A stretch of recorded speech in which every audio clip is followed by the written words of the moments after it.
हम समय को पीछे ले जा सकते हैं। कोई रास्ता तो जरूर होगा, इसलिए हम रिसर्च करते रहेंगे। बैंक मेरी वाइफ के 40 साल जब्त करना चाहता है। कोर्ट के फैसले के मुताबिक मूल होगा।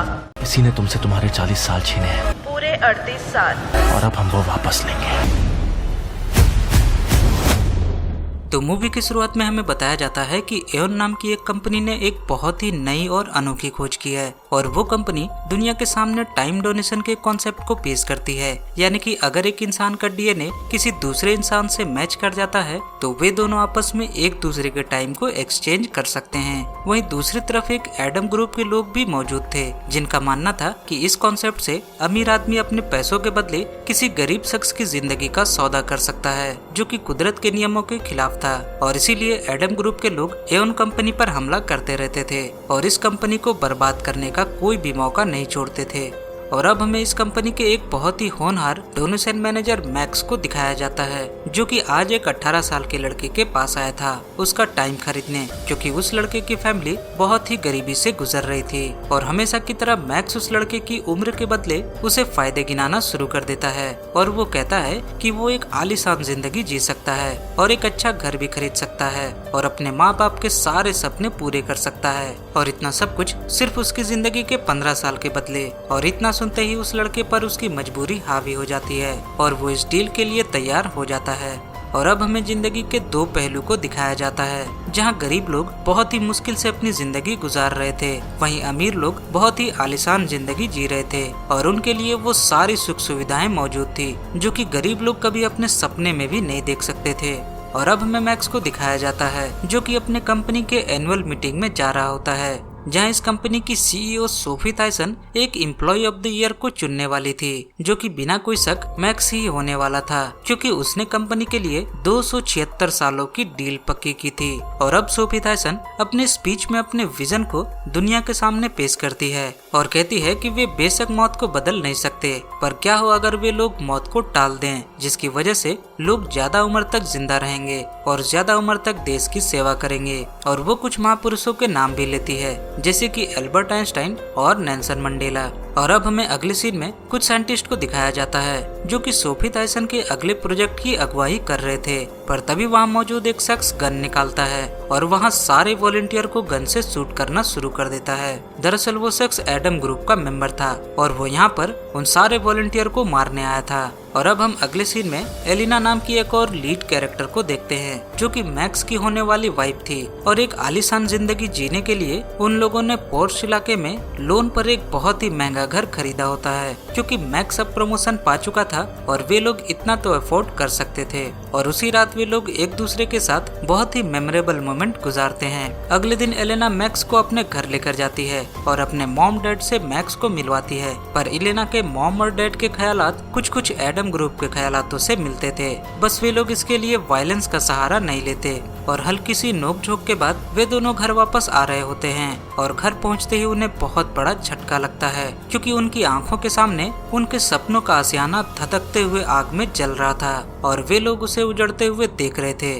अगले दिन वे लोग घर के लॉस के लिए इंश्योरेंस क्लेम करने पहुंचते हैं, पर उन्हें पता चलता है कि घर में आग किसी भी शॉर्ट सर्किट की वजह से नहीं लगी। और वो ऑफिसर कहती है कि शायद उन लोगों ने ही घर में कोई कैंडल जली हुई छोड़ दी होगी, जिसकी वजह से आग लगी है। और इस मामले में इंश्योरेंस कंपनी वाले कुछ भी नहीं कर सकते थे। और अब लोन के पैसे को वापस चुकाने के लिए या तो उन्हें 2 मिलियन यूरोस पे करने होंगे या फिर दूसरी सिक्योरिटी को देना होगा, जो कि एलेना ने दी थी अपनी जिंदगी के पूरे 40 साल। और इतना सुनते ही मैक्स के पैरों तले जमीन खिसक जाती है और अपनी आंखों के सामने वो एक एक करके अपने सारे सपनों को चूर चूर होते हुए देखता है। अगले सीन में मैक्स अपनी कंपनी के सीईओ सोफी थायसन से मिलता है, इस उम्मीद में कि वो कुछ जुगाड़ लगाकर उसकी मदद कर सके, जिसपे थायसन उसे भरोसा देकर वहाँ से फिलहाल भेज देती है। और फिर हम सोफी को एक बोर्ड मीटिंग में देखते हैं, जहाँ सोफी के अलावा बाकी के सारे मेंबर्स को उसका डीएनए मैच मिल चुका था, पर सोफी अब तक अपना मैच ढूंढने में नाकाम रही थी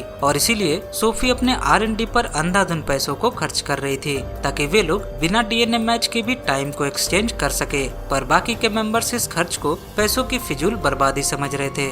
अगले दिन वो समय भी आ चुका था जहाँ एलिना को उसकी जिंदगी के पूरे 40 साल लोन के अगेंस्ट में चुकाने थे और एलिना अपनी जिंदगी की भीख मांगती है, पर वे लोग कहाँ मानने वाले थे। और आखिरकार उससे उसकी जिंदगी के महत्वपूर्ण 40 साल छीन लिए जाते हैं। और अब ऑपरेशन के बाद वे लोग एक छोटे से घर में रेंट पर रहने चले जाते हैं, क्योंकि अब उनके पास ना तो घर था और ना ही घर खरीदने के पैसे। और अब एलेना अपने अंदर एजिंग प्रोसेस को महसूस कर पा रही थी और 3 दिनों के अंदर ही वो 60 साल की बूढ़ी बन जाती है। और अब एलेना अंदर से पूरी तरह से टूट चुकी थी, क्योंकि उसने मैक्स के साथ कुछ हसीन पल बिताने के सपने देखे होते हैं जो कि अब कभी भी पूरे नहीं हो सकते। और इसीलिए एलेना मैक्स को छोड़कर अपने फादर के यहाँ रहने चली जाती है। और एलेना की मदर उसे इस हाल में देखकर बहुत ही परेशान हो जाती है और मैक्स को दोषी मानकर उसे हर पल कोसना शुरू कर देती है। थोड़ी देर बाद मैक्स एक पार्क में बैठा होता है और तभी उसके सामने एक छोटी बच्ची आती है जो कि उसे चॉकलेट ऑफर करती है और कहती है कि इसे खा लो ताकि तुम्हें अपने टेंशन से थोड़ा आराम मिले। पर मैक्स को उस बच्ची पर शक हो जाता है और उसकी हरकतों को देखकर वो समझ जाता है कि इसने भी टाइम को खरीदा होता है। और उसे पता चलता है कि ये काम एक दूसरी कंपनी ने किया है जो कि इल्लीगल तरीके से काम करती है और उसका अपॉइंटमेंट सिर्फ 6 घंटों के लिए ही वैलिड रहता है। और अब एलेना को फिर से जवान बनाने के लिए मैक्स को चाहिए थे बहुत सारे पैसे और एक क्लाइंट जिसने एलेना के समय को धोखे से चुराया होता है। और अब मैक्स अपने एओन कंपनी के ऑफिस जाता है जहां मैक्स को एक बहुत बड़े राज का पता चलता है और वो देखता है कि एलेना के 40 साल किसी और ने नहीं बल्कि खुद सोफी थायसन ने ही चुराए होते हैं। और अब मैक्स खुद को ठगा हुआ महसूस करने लगता है और अब मैक्स किसी भी हालात में एलेना को वापस से जवान बनाना चाहता था और इसलिए वो सोफी थायसन का पीछा करता है और उसे एक कब्रिस्तान के पास अगवा कर लेता है और वहाँ पर एडम ग्रुप का एक निशान बना देता है ताकि किसी को भी मैक्स पर शक न हो। थोड़ी देर बाद रीवा और विक्टर नाम के 2 प्राइवेट गार्ड्स सोफी थायसन की तलाश में जुट जाते हैं और विक्टर को कहीं न कहीं मैक्स पर शक होता है कि ये काम जरूर उसने ही किया होगा। उधर मैक्स सोफी और एलेना दोनों को उस डॉक्टर के पास ले जाने की तैयारी करने लगता है और इसके लिए मैक्स ने नकली पासपोर्ट भी पहले से ही बनवा रखे थे और वे लोग शिप के जरिए लुधियाना के लिए निकल पड़ते हैं जहां उनकी डॉक्टर के साथ अपॉइंटमेंट थी। पर शिप के सीसीटीवी कैमरे में उनकी शक्लें रिकॉर्ड हो जाती हैं और विक्टर उन लोगों को पहचान जाता है। और अब विक्टर शिप के एग्जिट पॉइंट पर बहुत ही टाइट सिक्योरिटी लगा देता है ताकि वे लोग मैक्स को पकड़ सके। पर मैक्स यहाँ एक भोले भाले परिवार को टारगेट करता है और उनके बच्चों को गन पॉइंट पे लेकर उनके पेरेंट्स से जबरदस्ती ये काम करवाता है और किसी तरह वे लोग उस फैमिली के सहारे उस टाइट सिक्योरिटी से बचते हुए वहाँ से बाहर निकल आते हैं। पर एलेना यहाँ खुद को कोस रही होती है क्योंकि एक तो वो अपनी खुदगर्जी के लिए किसी और की जिंदगी के 40 साल ले रही थी और दूसरी तरफ एक भोले भाले परिवार को भी टॉर्चर कर रही थी। थोड़ी देर बाद रात हो जाती है और वे लोग रात का समय बिताने के लिए बॉर्डर के नजदीक एक बंजर होटल में पहुंचते हैं जहां पर काम चलाने लायक सुख सुविधाएं मौजूद थीं। और अब वे लोग सोफी को खोलते हैं पर चेहरे से टेप हटाने के बाद वो कहती है कि वो सोफी थायसन नहीं है बल्कि वो तो उसकी बेटी मारी थायसन है और उन लोगों ने गलत शख्स को अगवा कर लिया है। और थोड़ी देर के लिए एलेना सोच में पड़ जाती है। मारी थायसन यहाँ कहती है कि वो भी अपने माँ के काम से खुश नहीं है और उसकी माँ जो भी करती है वो गलत है। इस पे मैक्स कहता है कि तुम भले ही सोफी की बेटी हो पर वो एलेना के लिए उसकी उम्र चुरा कर ही रहेगा। और अब एलेना और मैक्स में थोड़ी नोकझोंक होने लगती है क्योंकि कहीं न कहीं एलेना इन सब से खुश नहीं होती।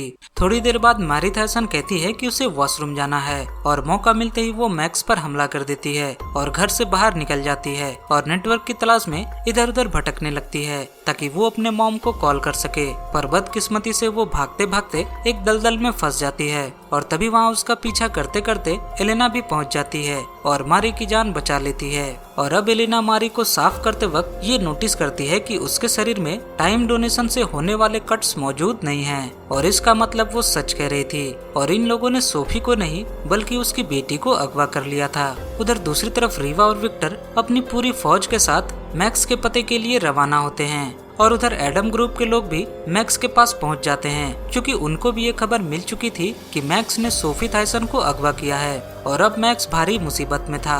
मैक्स यहाँ उनसे विनती करता है कि वो खुद भी विक्टिम है और इसलिए वो उनको छोड़ दे, जिस पर एडम ग्रुप की लीडर एलेना के हाथ में एक गन देती है और मारी को शूट करने को कहती है। पर एलेना यहाँ शूट नहीं करती, जिस पर वो लीडर कहती है कि भले ही तुम इसे जान से ना मारो मगर इसके 40 साल चुराने के बाद ये वैसे भी एक जिंदा लाश बन जाएगी। और इतने में ही वहाँ रीवा और विक्टर अपने सोल्जर्स के साथ पहुँच जाते हैं और एडम ग्रुप की लीडर मैक्स को बाहर जाकर सोफी को अंदर लाने को कहती है ताकि वे लोग सोफी थायसन को मार सके और एओन कंपनी को बंद करवा सके। मैक्स वहाँ पर ऐसा ही करता है और बाहर जाकर उन लोगों से सोफी थायसन के बदले मारी थायसन का सौदा करने लगता है। पर तभी रीवा को एक बात क्लिक होती है और वो कहती है कि मैक्स को इस बात का पता कैसे चला कि सोफी थायसन खुद यहाँ आने वाली है। और इतने में ही विक्टर सोफी पर गोलियां चलाने लगता है और रीवा फौरन ही विक्टर को मार डालती है। और इसका मतलब साफ था कि विक्टर भी एडम ग्रुप का ही एक मेंबर था और उसी ने सोफी थायसन की खबर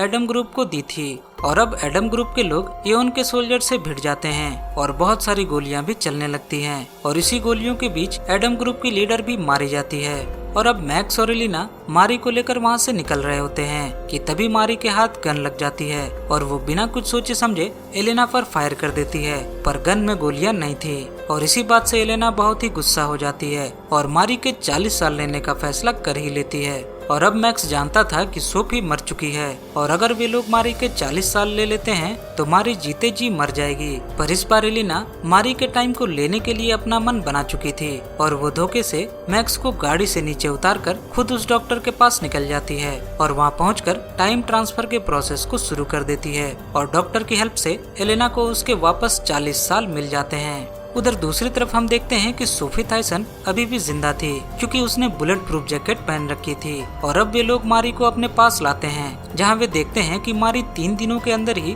पूरी बूढ़ी हो जाती है। और मारी यहाँ अपने मॉम से कहती है कि क्या हम आपस में टाइम को बांट नहीं सकते, जहाँ पर सोफी मारी को साफ मना कर देती है। यानी सोफी को अपनी बेटी से भी प्यार नहीं था।